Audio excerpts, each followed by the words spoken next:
امام علی رضی اللہ عنہ کی ایک شخص نے دعوت کی۔ جیسے ہی آپ اس شخص کے گھر پہنچے تو دیکھا اس شخص کا سونے والا بستر رات سے ایسے ہی بچھا ہوا تھا۔ بس یہ دیکھنا تھا۔ امام علی رضی اللہ عنہ اس شخص سے مخاطب ہو کر فرمانے لگے، اے بندہ خدا، صبح اٹھنے کے بعد اپنے بستر کو ایسے ہی چھوڑا نہ کرو، کیونکہ جو انسان صبح اٹھنے کے بعد رات کے بستر کو ایسے ہی چھوڑ دیتا ہے تو اس بستر میں شیطان اپنا گھر بنا لیتا ہے، اور یوں جب وہ انسان دوبارہ رات کو آ کے اس بستر پہ سوتا ہے تو وہ بیماریوں اور پریشانیوں کی گرفت میں آ جاتا ہے۔ یاد رکھنا، جب بھی صبح اٹھو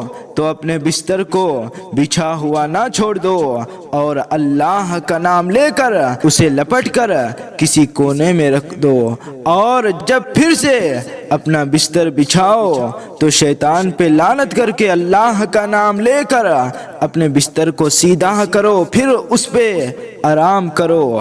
تمہارا یہ عمل تمہیں جسمانی اور روحانی بیماریوں سے محفوظ بھی رکھے گا اور تمہارے گھر میں خیر و برکت بھی لائے گا۔